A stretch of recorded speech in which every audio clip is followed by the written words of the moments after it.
Estudiantes, bienvenidos de nuevo a nuestro curso.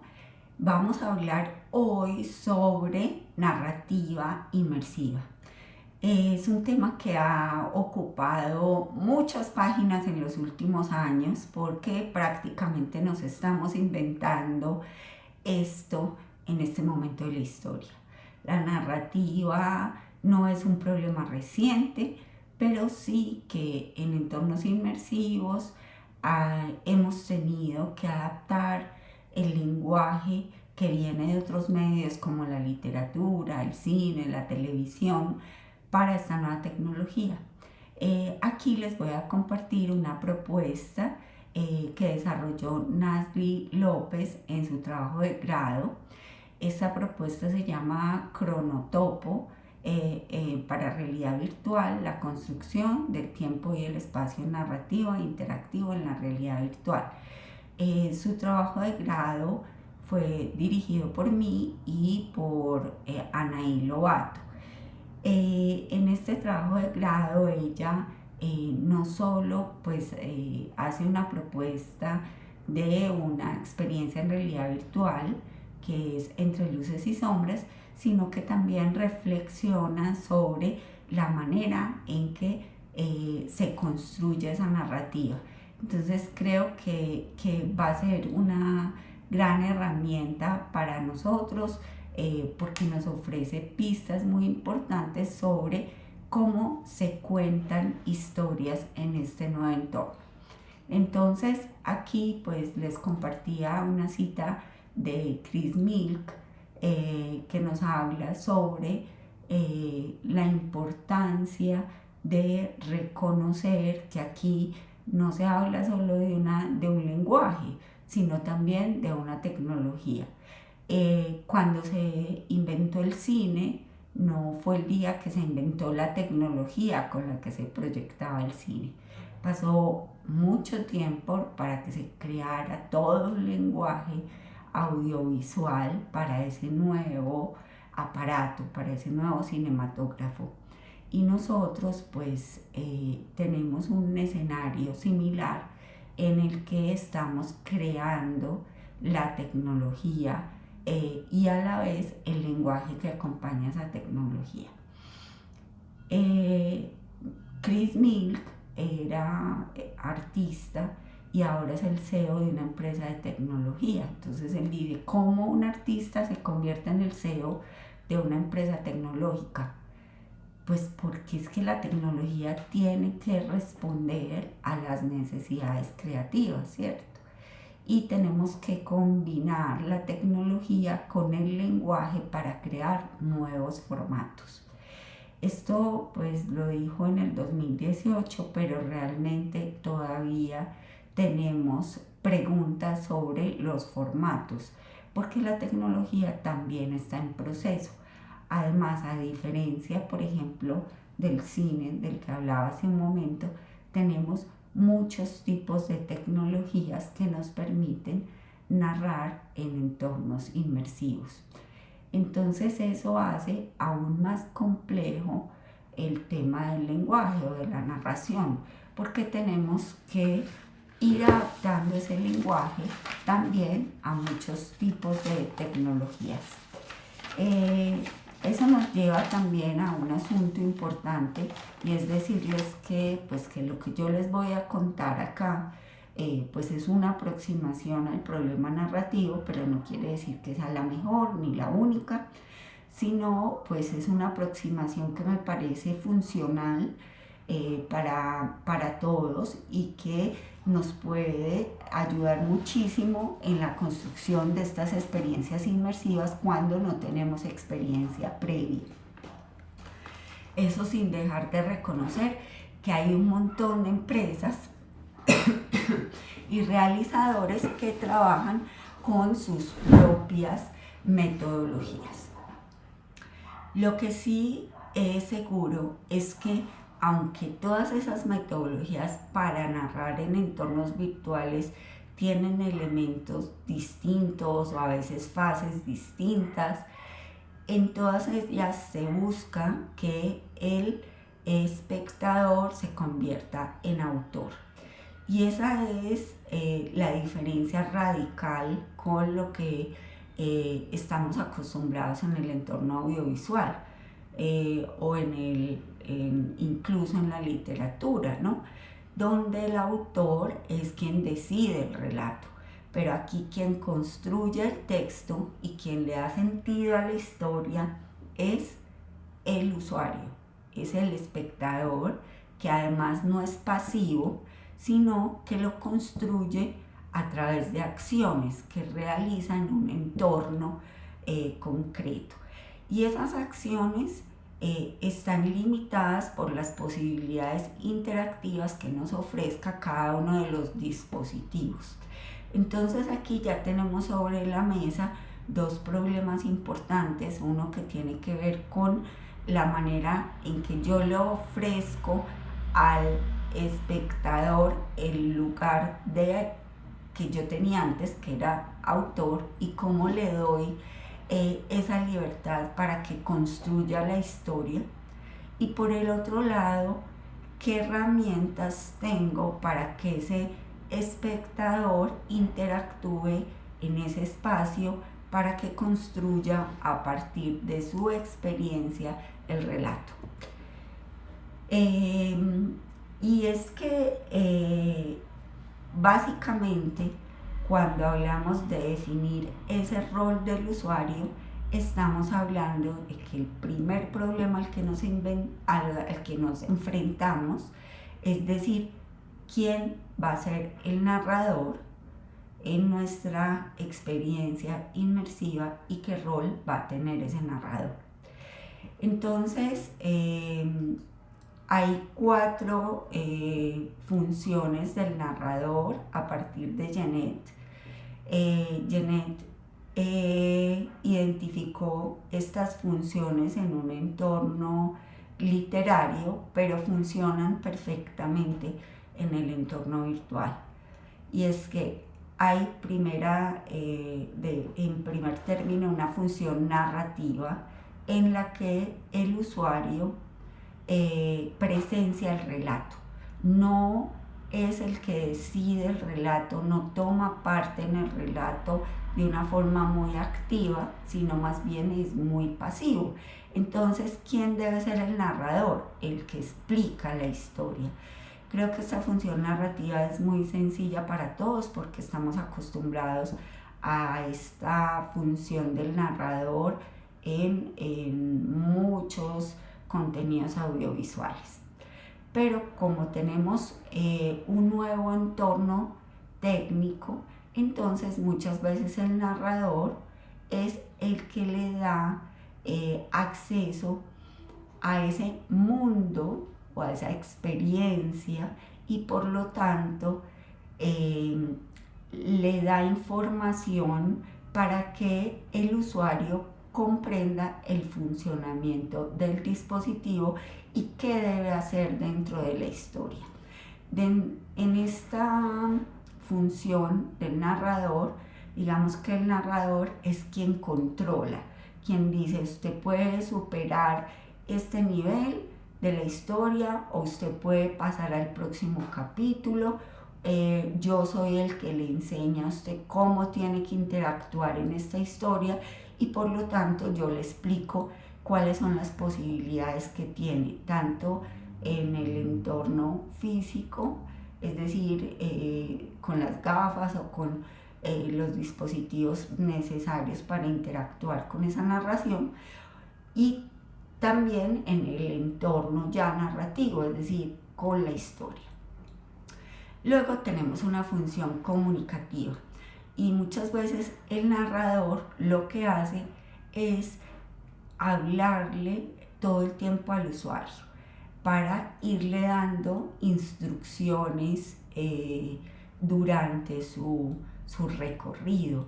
Esas instrucciones y esa conversación lo alientan, le dan pistas, le ayudan en determinados momentos a superar obstáculos. Entonces es un diálogo que se establece entre el narrador y el destinatario, que en este caso pues es el usuario. Y luego tenemos otra función ya ideológica en la cual el usuario lo que debe hacer es aprender, y entonces el narrador es como el profesor, el que lo guía, el que le enseña, ¿no?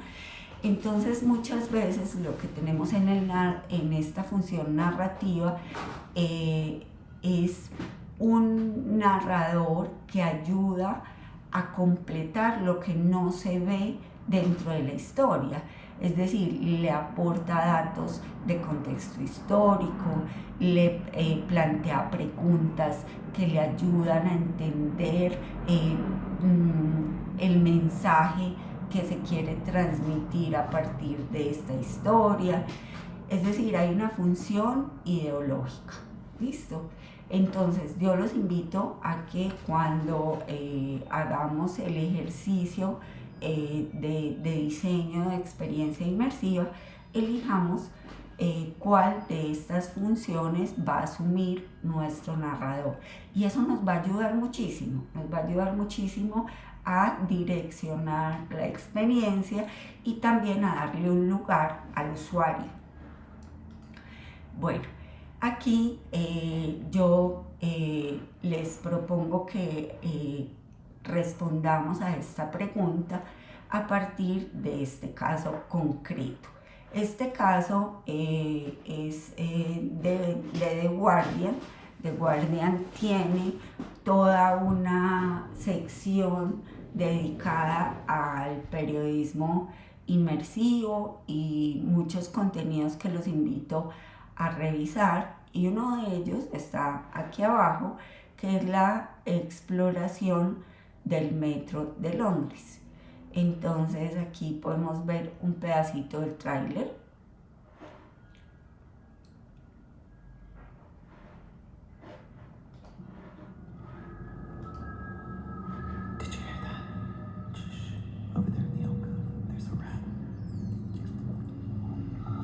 Welcome to the underworld.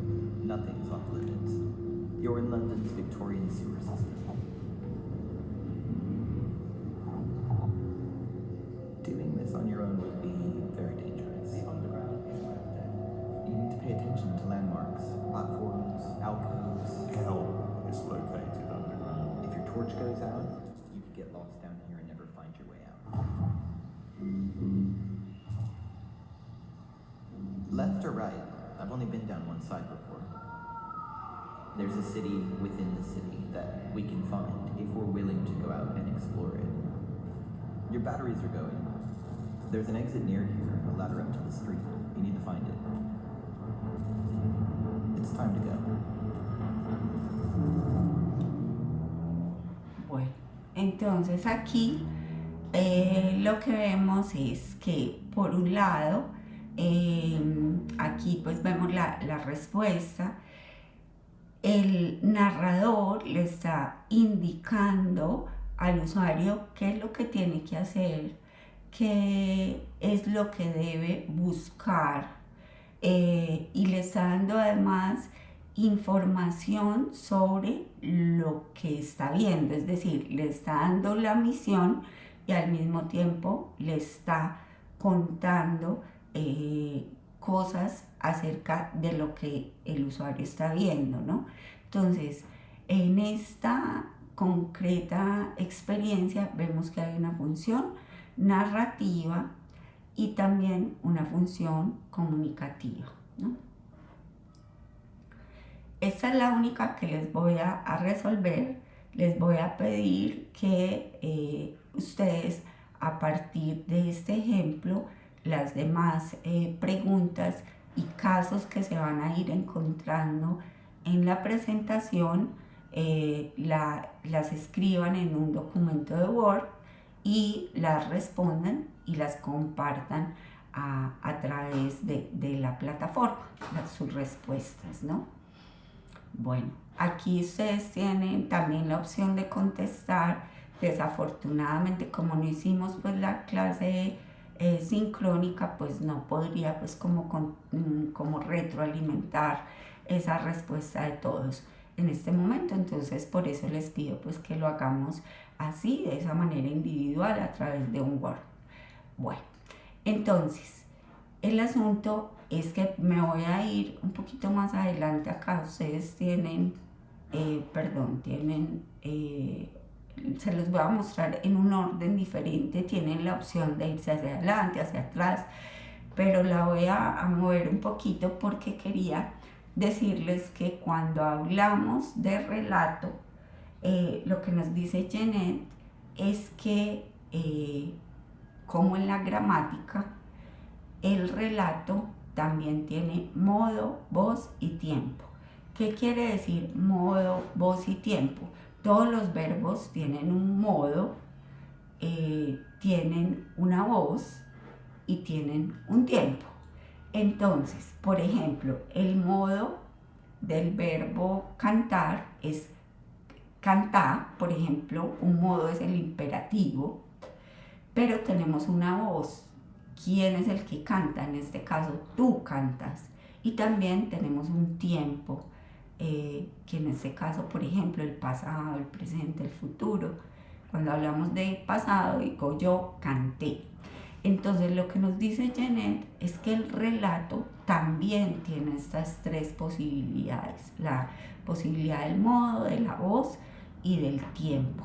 Entonces, cuando nosotros queremos narrar, podemos utilizar estas tres también posibilidades gramaticales para identificar cómo contar una historia. Entonces, de eso es de lo que vamos a hablar en esta presentación. El modo es el primero de ellos, pero como veníamos hablando del narrador, me voy a adelantar un poquito y voy a hablarles primero de la voz. Aquí vamos a adelantarnos un poquito, ahorita me vuelvo atrás. Entonces, ¿qué pasa con la voz? Resulta que cuando hablamos de la voz en términos del relato, hablamos del narrador.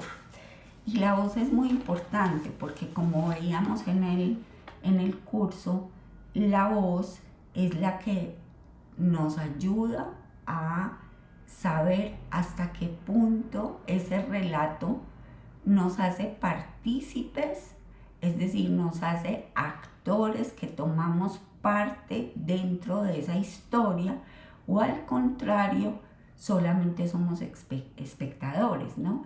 Entonces, la voz es el lugar desde el cual se cuenta la historia. Entonces, cuando hablamos de la voz, decimos que hay varias posibilidades. Tenemos un narrador que puede ser homodiegético. Diegético quiere decir que está dentro de la historia. Eso es todo lo que tiene que ver con la diégesis. Diégesis en narratología es todo lo que tiene que ver con el relato. Y el relato es más o menos cómo se estructuran unos acontecimientos, cómo se le da orden a unas acciones para que cuenten una determinada historia.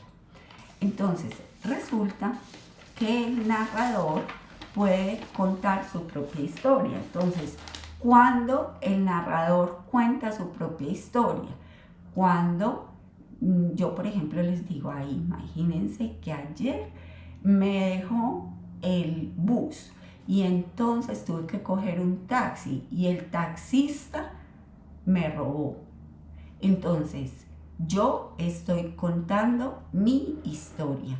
Este es un narrador homodiegético. Pero hay otro tipo de narrador que es heterodiegético, y es: imagínense que a mi mamá la dejó el bus ayer, tuvo que coger un taxi y la robaron. Entonces, hay una distancia entre lo que sucedió y entre el narrador, porque es que yo no estoy contando algo que me pasó a mí, ¿no?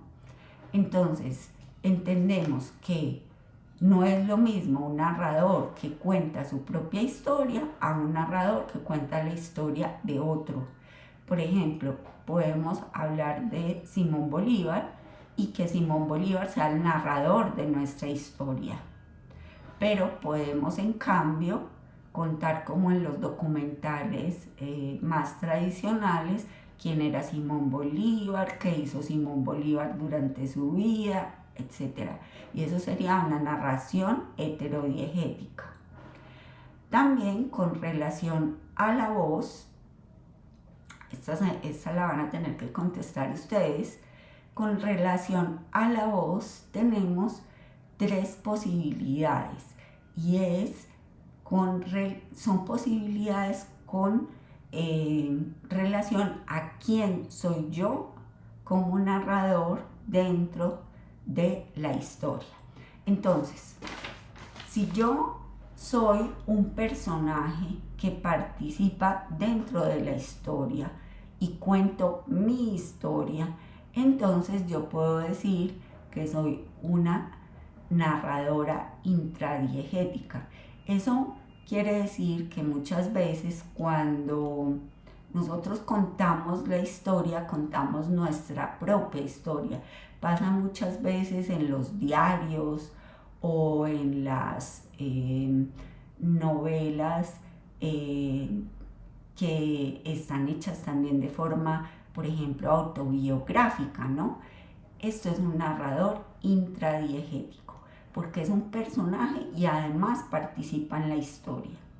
Pero ¿qué pasa si yo soy un personaje de la historia, pero soy un personaje dentro de la diégesis, es decir, dentro del relato, pero no participo en el relato? Entonces, por ejemplo, yo puedo estar contando una historia de cómo llegó la televisión a el pueblo donde yo nací, ¿no? Yo soy un personaje porque resulta que yo estoy dentro de la historia, porque es mi pueblo, es mi familia, son personas cercanas a mí, pero yo no participo en la historia, yo estoy contando lo que le pasó a todos los demás, ¿no? Entonces ahí tendríamos un narrador metadiegético. Muchas veces esto sucede cuando hay un narrador, por ejemplo, un niño que cuenta la historia de su abuelo o un poblador de un lugar que cuenta lo que ocurrió en ese lugar, pero no le ocurrió a él o a ella directamente, ¿no? Y luego hay otra posibilidad y es que el narrador sea extradiegético, es decir, que el narrador no tenga un papel dentro de la historia, no sea un personaje. Ocurre mucho cuando tenemos un narrador como omnipresente, uno que se sabe toda la historia, uno que nos está contando lo que sucede ahí, pero realmente no tiene ningún papel dentro de lo que está sucediendo. Entonces, aquí hay también una pregunta y un ejemplo, pero quiero que miremos esto para que podamos como aclarar las dos cosas que he dicho sobre el narrador. Primero, tenemos un narrador aquí heterodiegético, y si ustedes ven aquí, quiere decir que cuenta la historia de otro. Y tenemos un narrador que cuenta una historia propia, ¿cierto? Esto es homodiegético y esto es, heterodiegético y esto es homodiegético. También tenemos que los narradores, es decir, la característica de la voz a partir de quién es el narrador y si el narrador está dentro o fuera de la historia, podemos definirlo como cuando el narrador es un personaje o cuando el narrador no es un personaje o cuando el narrador sí es un personaje. Entonces, Cuando el narrador, por ejemplo aquí, no es un personaje, entonces puede ser que tengamos un narrador, además de extradiegético, podemos tener un narrador heterodiegético, o sea que combinan estas dos características. ¿Por qué? Porque cuando el narrador no es un personaje, muchas veces lo que ocurre es que el narrador puede contar la historia del otro, o puede ser un narrador, como les decía ahora, omnisciente, un narrador que se sabe todo lo que va a ocurrir ahí, y por lo tanto en ese tipo de narraciones predomina la tercera persona. En cambio, cuando nosotros estamos hablando del narrador intradiegético, es decir, cuando el narrador participa de lo que está contando, entonces puede ser que cuente historias, cuando es heterodiegético, en las que no participe, ¿no? Entonces podemos tener un narrador intradiegético y a la vez heterodiegético. Y en ese caso, pues no tomaría parte en la historia, pero sí haría parte de ella. Por eso es un personaje. Y lo mismo ocurre cuando combinamos el narrador homodiegético con las posibilidades del nivel extradiegético o del nivel intradiegético. Yo sé que son términos a veces como muy confusos porque no estamos muy acostumbrados a esa palabra de diégesis de pronto en nuestra cotidianidad, pero si tenemos los prefijos, vemos que son bastante claros. Miren, extradiegético quiere decir que está extra, quiere decir que está por fuera. En cambio, intra, que el narrador está por dentro. Y luego, con relación a lo etéreo o a lo homo, también en etéreo es que se cuenta la historia de otro, que es lo que significa el prefijo etéreo, en este caso homodiegético, que está contando la historia propia. Y que cuando nosotros combinamos estas posibilidades que hay acá con las posibilidades que hay acá, surgen todas estas otras, ¿no? Entonces yo quisiera que, además de ver los ejemplos e identificar qué tipo de narrador hay y en qué nivel está ese narrador, si está a un nivel extradiegético o a un nivel intradiegético, en cada uno de estos ejemplos que se encuentran ustedes en la presentación, piensen en sus propias propuestas, y si ustedes quisieran hacer una experiencia inmersiva, ¿quién sería el narrador? ¿Sería una persona que está dentro de la historia o una persona que se sabe toda la historia pero no participa en ella? ¿Sería el personaje principal de la historia o sería al contrario una persona que le contaron eso o que se enteró de eso pero no tomó parte en los acontecimientos, ¿no? Entonces hay que tomar esas decisiones porque en entornos inmersivos el narrador es fundamental. Muchas veces en el entorno audiovisual incluso no parece que hubiera un narrador, parece que la historia se fuera sola y muchas veces se omite el rol del narrador, pero en los entornos inmersivos es una figura muy importante. Entonces los invito a que revisen esto con calma.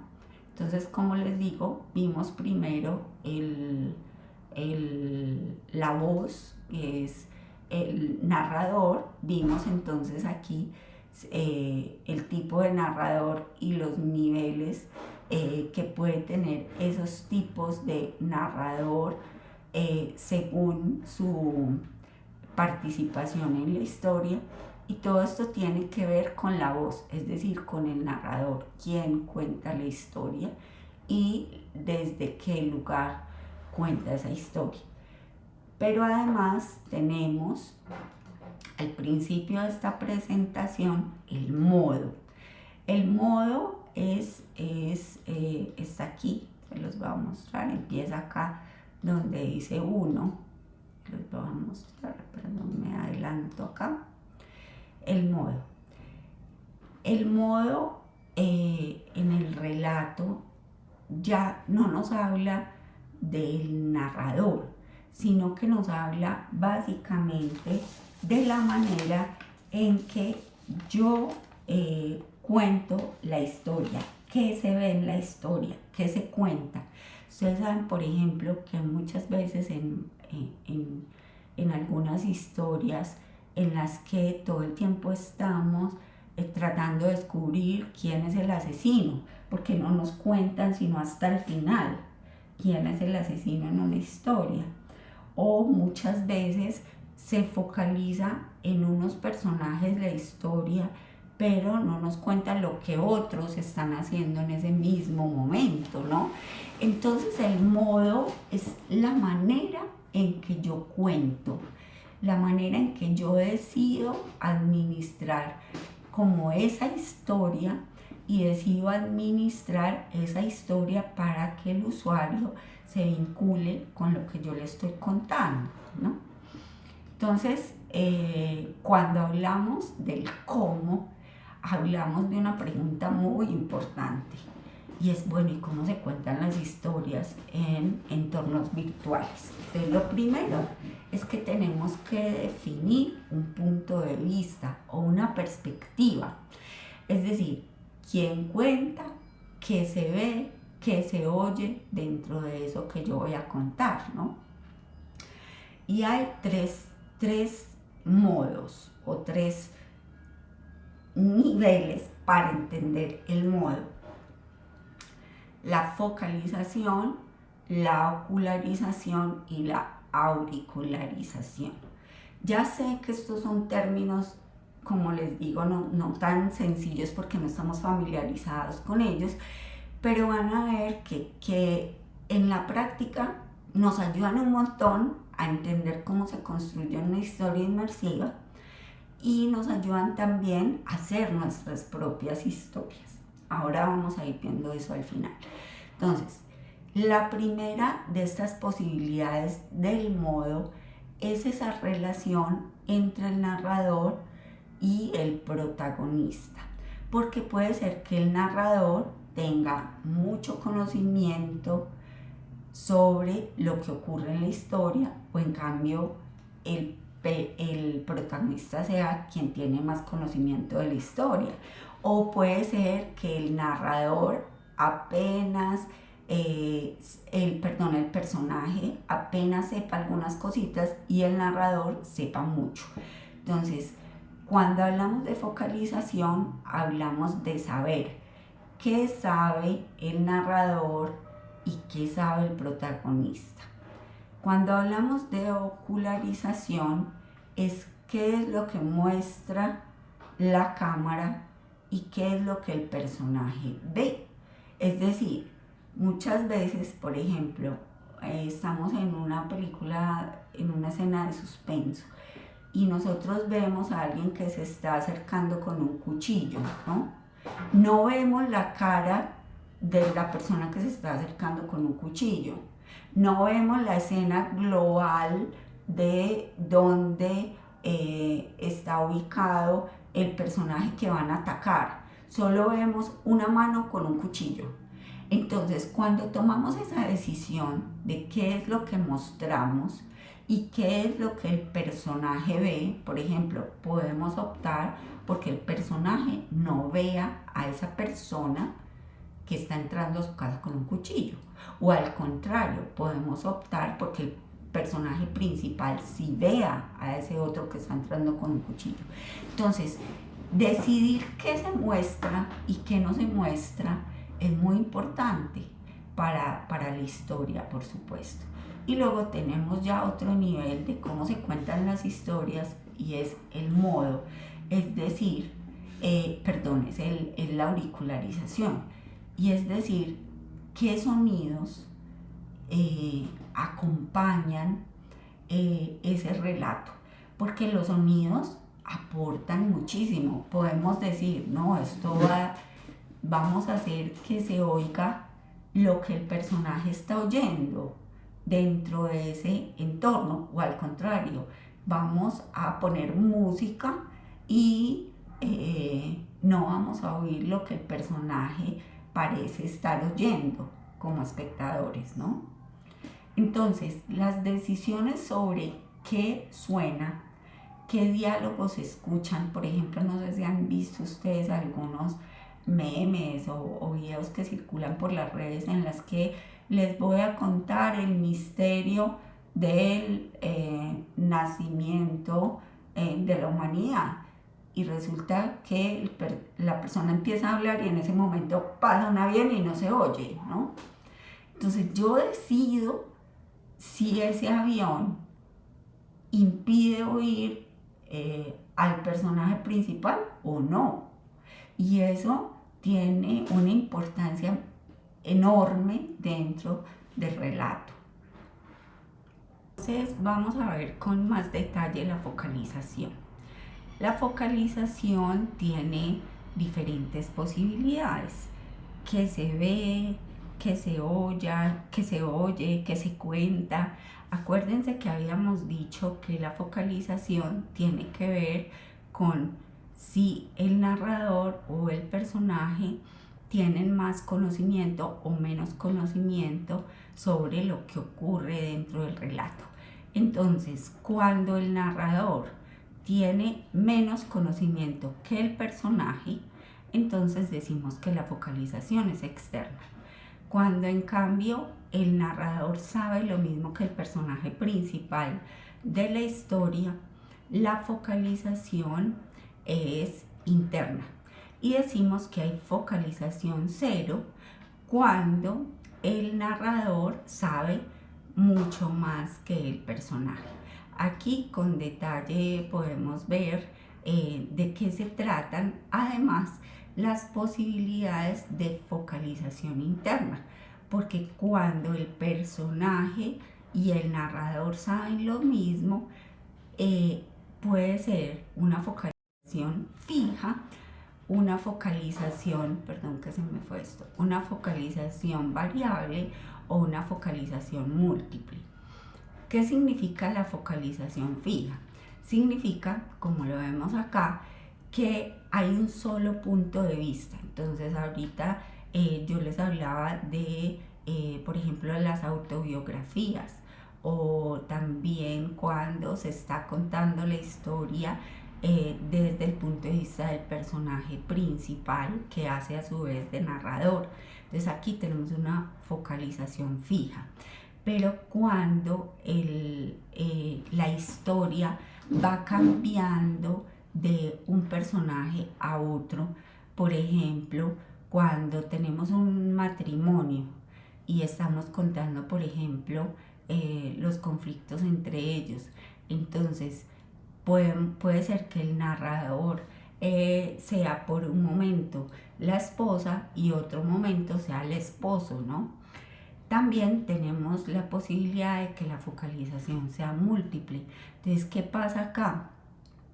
Que hay muchos puntos de vista y que yo necesito que cada personaje reconstruya la historia desde su punto de vista. Entonces eso pasa, por ejemplo, cuando hay un asesinato, un crimen, y entonces empiezan a narrar cada uno de los personajes lo que vio, lo que hizo el día del crimen, etc. Entonces aquí podemos ver que cuando la focalización es interna, es decir, cuando el personaje y el narrador saben lo mismo, ese personaje narrador a su vez puede tener varios roles, es decir, puede que no sea el personaje principal, sino que sean dos personajes, o que sean todos los personajes de la historia los que hacen de narradores. Bueno, luego tenemos un ejemplo para que ustedes analicen aquí la focalización en esta producción, y acá tenemos la ocularización. La ocularización en el modo, como les había dicho al principio, tiene que ver con lo que se ve. Es decir, que nosotros tenemos que mostrarle algo al espectador, y a veces pues decidimos mostrarle una parte o decidimos mostrárselo todo, ¿no?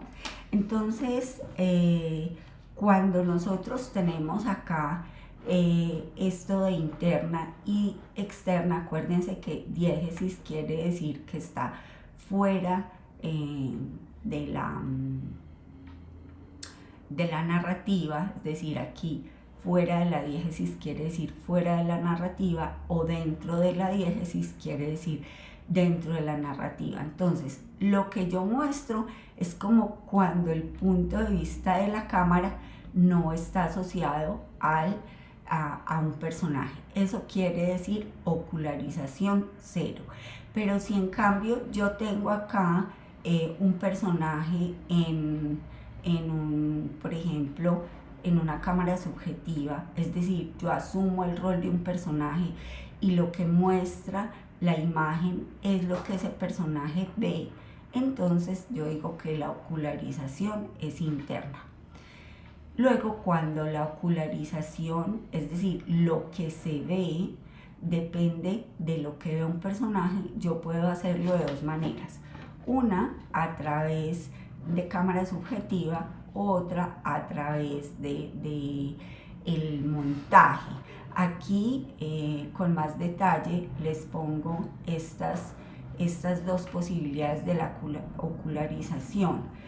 ¿Cómo es a través del montaje? Por ejemplo, yo tengo veo la mano de un personaje y luego corto y veo otra mano de otro personaje que se le está poniendo encima a esa mano, o sea, la está cogiendo por encima. En realidad no es que sea una cámara subjetiva, sino que yo logro a través del montaje insinuar que el personaje está viendo cómo el otro le pone la mano sobre ella, ¿cierto? Es decir, que yo puedo como lograr una especie de cámara subjetiva, pero solo a través del montaje, sin necesidad de que en realidad sea una cámara subjetiva como a la que estamos acostumbrados en el entorno audiovisual.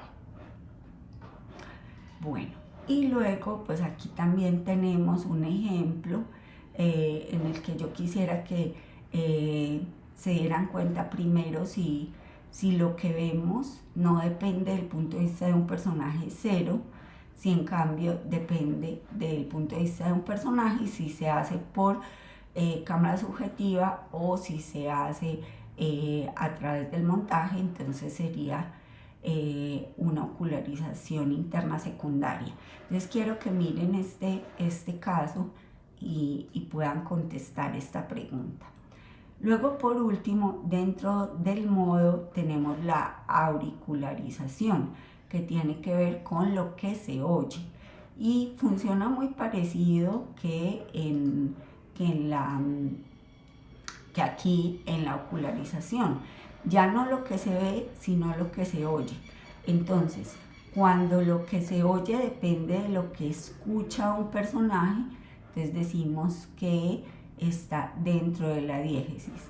Pero cuando lo que se oye no es lo que oyen los personajes, sino que es, por ejemplo, efectos especiales, música, sonidos que hemos puesto sobre el montaje, entonces decimos que es una ocularización cero. ¿Por qué? Porque está fuera de la narrativa. Cuando hay un personaje que es el que domina lo que nosotros escuchamos, y es desde ese punto de vista donde se focaliza la auricularización, también tenemos dos tipos de auricularización interna, una primaria y una secundaria, que también son o subjetiva o a través del montaje. Entonces, ¿cómo funciona esto? Por ejemplo, cuando nosotros tenemos un personaje que está escuchando, bueno, está caminando y nosotros oímos todos los sonidos de la calle, oímos lo que el personaje teóricamente está oyendo en ese momento. Pero supongamos que el personaje en un momento se puso los audífonos y entonces nosotros empezamos a oír la música y dejamos de oír los sonidos de la calle. Entonces ahí decimos que es una auricularización secundaria, interna pero secundaria. ¿Por qué?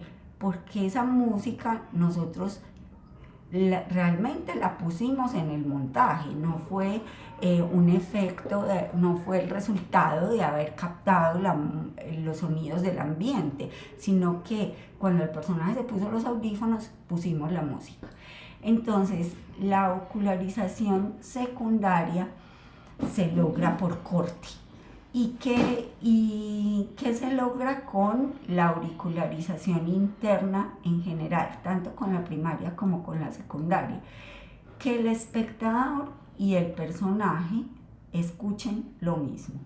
Y parece como que sí, siempre oyéramos lo que oyen los personajes, pero no. Muchas veces pues lo que nosotros escuchamos no necesariamente corresponde a lo que está oyendo el personaje, ¿no? Entonces tenemos que decidir también qué tipo de auricularización vamos a incluir en nuestra narrativa y qué tipo también de ocularización, es decir, qué vamos a mostrar y desde qué punto de vista lo vamos a mostrar. Y por último también qué conocimiento, es decir, qué saber va a tener el narrador sobre los personajes. Esas decisiones, como les decía al principio, tienen que ver con el modo, que es la forma en que se cuenta la historia. Por último, nos queda ver el tiempo en el relato. El tiempo es algo, puede ser difícil de llevar o de conducir o controlar en una experiencia inmersiva, porque cuánto dura esa narrativa o esa experiencia depende del usuario. Entonces, para definir el tiempo, aludimos a la acción. Las acciones, como los verbos, funcionan también en la gramática y el tiempo nos ayuda a entender si eso en términos de acción ocurrió hace mucho tiempo, está ocurriendo ahora o ocurrirá en el futuro, ¿cierto? Pero también está determinado, como vemos aquí, por la acción. ¿Qué quiere decir la acción? Y estoy segura que todos los que incluso no han tenido experiencia en el terreno audiovisual, viendo una película de acción, han visto que la película parece muy rápido y de pronto no nos damos cuenta y llevamos 1 hora y media ahí sentados viendo la película. En cambio, cuando hay pocas acciones, cuando se trata de películas, por ejemplo, como documentales, donde la imagen es muy descriptiva, pero hay pocas acciones, entonces el tiempo parece que transcurre más lento dentro del relato. Entonces, lo que hacemos nosotros cuando pensamos en acción en un terreno inmersivo es igualar la acción a la posibilidad que tiene el usuario de interactuar dentro de la narrativa. Cuando el usuario puede interactuar, es decir, puede hacer cosas, entonces decimos que hay acciones. Pero cuando el usuario no puede hacer nada, es decir, solo estamos, por ejemplo, con las gafas viendo una situación, una historia, pero no tenemos posibilidad de afectar lo que está ocurriendo ahí, decimos que el usuario es paciente. Entonces, cuando el usuario es paciente, no actúa, solo observa. En cambio, cuando el usuario es agente, el usuario interactúa. Entonces, ¿qué debemos tener en cuenta para diseñar esas interacciones? Pensar qué hace el usuario, es decir, por ejemplo, yo voy a darle clic a, no sé, a una imagen de una pintura que hay colgada en la pared en una galería. Entonces, ¿qué hace? Lo primero es darle clic a esa pintura en esa galería, en ese entorno inmersivo. Pero, ¿para qué hago yo esa acción? Porque se supone que, por ejemplo, en lugar de una pintura se va a reproducir una imagen en movimiento. Y luego yo tengo que identificar quién hace esa acción. La puede hacer cualquier visitante o la puede hacer, por ejemplo, solo el moderador de la galería interactiva, que yo le he dado la posibilidad de ser como el administrador de la sala y por tanto es el portador de la acción. Entonces yo tengo que identificar cuáles son las acciones aquí, para qué se hacen esas acciones y quién hace esas acciones. Cuando yo tengo respuestas a esas 3 preguntas, yo ya tengo clara cuál es la interactividad dentro de esa experiencia. Tenemos que tener en cuenta para diseñar esas interacciones que la interactividad no es solo darle a botoncitos o hacer que las cosas se muevan dentro de un entorno inmersivo y ya está, como acá por ejemplo. Yo logro que esto, pues pongo esta animación con esta figura geométrica que destaca estas preguntas. Entonces, ¿cuál es mi intención? Destacar estas preguntas, ¿no?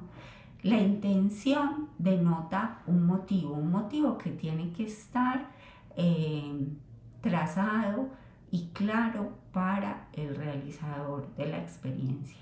Y luego tiene que haber un agente, y ese agente es quien lo hace, quien hace esa acción.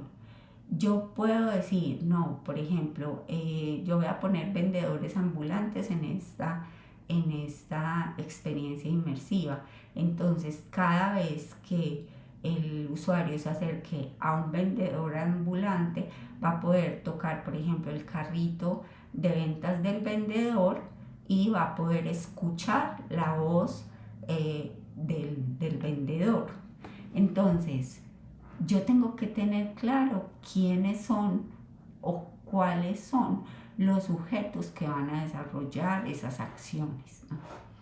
Bueno, entonces, cuando hablamos del tiempo, teníamos aquí entonces 3 posibilidades.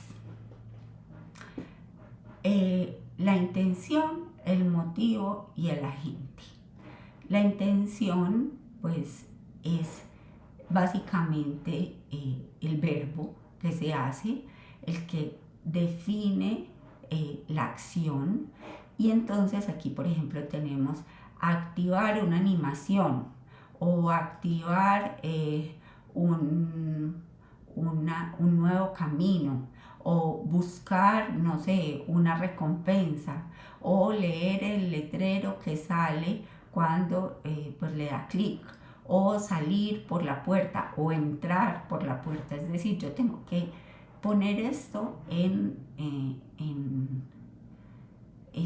verbo, ¿no? Porque los verbos son los que nos definen las acciones. Luego, ¿para qué se hace la acción? Entonces, ¿cuál es el propósito de abrir o cerrar la puerta? ¿Cuál es el propósito de activar o no un video?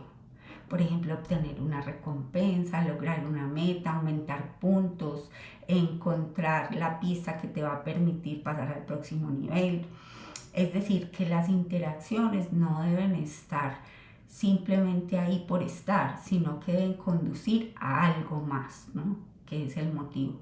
Y luego, básicamente, ¿quién desarrolla esa acción? Si es el narrador, si es al contrario el usuario o si es otro personaje que no es el usuario, pero que también desarrolla acciones dentro de la historia. Cuando tenemos pacientes, es decir, no hay interacciones, estamos hablando aquí de una narrativa en la que el espectador es solo eso, espectador, no ejerce su papel de narrador y de contador y de controlador también de la historia, entonces pues las personas no ejecutan la acción. Entonces, ¿quién puede no ejecutar acciones? Realmente todos. Puede ser que ni el narrador, ni el usuario, ni otro personaje. Y a veces, como ustedes van a ver en los ejemplos de esta presentación, también tenemos experiencias inmersivas donde no hay interacciones.